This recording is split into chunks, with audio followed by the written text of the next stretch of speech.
नमस्कार, मैं हूं आपके साथ अनुष्का। आइए अब बढ़ते हैं आज की खास खबरों की ओर।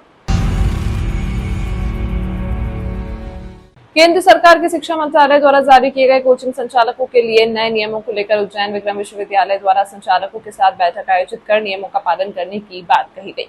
उज्जैन में विक्रम विश्वविद्यालय के कुलपति डॉक्टर अखिलेश कुमार पांडे द्वारा उज्जैन में संचालित होने वाले कोचिंग संचालकों के साथ एक बैठक आयोजित की गई, जिसमें बच्चों को अच्छे तरीके से मार्गदर्शन कैसे मिल सकता है, इस पर खास तौर पर चर्चा की गई। बैठक में सभी ने युवाओं के भविष्य को लेकर बात कही। कुलपति ने जानकारी देते हुए बताया कि केंद्र सरकार की शिक्षा विभाग द्वारा कोचिंग संचालकों के लिए नई गाइडलाइन जारी की गई है। कोचिंग चलने वाले सभी मालकों को रजिस्ट्रेशन कराना अनिवार्य रहेगा। बैठक में जानकारी देते हुए नियमों का पालन करने की बात कही गई है, जिसमें 18 वर्षों से कम उम्र के बच्चों को कोचिंग नहीं दी जाएगी। ज्यादा से ज्यादा बच्चों को नहीं बिठाया जाएगा। एक रूम में जरूरत से ज्यादा बच्चों को नहीं बिठाया जाएगा। ऐसे कई पॉइंट में जिन पर कुलपति ने कोचिंग संचालकों के साथ बैठक में उन्हें नियमों का पालन करने के निर्देश दिए। ऐसा नहीं करने वाले कोचिंग संचालक के खिलाफ कार्रवाई की बात कही गई है।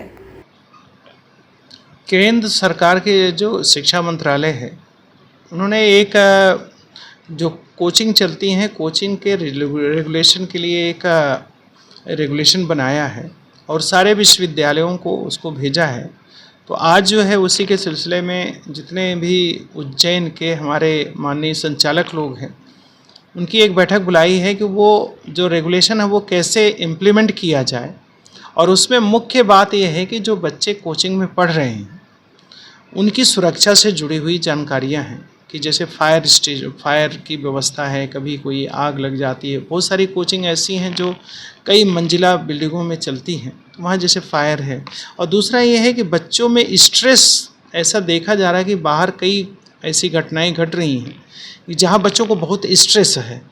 तो ये संचालकों से मिल करके ये रेगुलेशन को इम्प्लीमेंट करने का उद्देश्य है कि बच्चों से उनकी मेंटल हेल्थ के बारे में, उनकी स्ट्रेस को कम करने में कैसे किया जा सकता है और एक बेहतर तरीके से उन्हें मार्गदर्शन कैसे मिल सकता है, इस पर चर्चा करेंगे। क्या नियम हो कि बच्चे उनको कितनी उम्र तक के बच्चे कोचिंग में आए? अभी रेगुलेशन के माध्यम से ये कि हायर सेकेंडरी के बच्चे ऊपर के बच्चों को कोचिंग दी जाए, 18 साल से कम को कोचिंग में रजिस्टर्ड ना, और एक तरीके से बच्चों को जहाँ पे कोचिंग दी जा रही है उसका रजिस्ट्रेशन हो। और ये ज़रूरी इसलिए है क्योंकि रजिस्ट्रेशन होता है तो उससे उनको भी बहुत सारी फ़ायदे रहते हैं। तो उसमें एक तरीके से संचालक महोदयों से बात करके इसको प्रभावी तरीके से कैसे सारे उसके पॉइंट्स को लागू किया जा सके, इस पर हम लोगों ने आज चर्चा किया है। और सभी लोग एक तरीके से सकारात्मक वे में, जितने भी संचालक हैं वो सभी समाज के और युवाओं के हित में सोच रहे हैं और उस पर इम्प्लीमेंटेशन के करने का पूरा उन्होंने कुछ संख्या भी तय के स्टूडेंट की हो या फीस वगैरह भी कुछ है?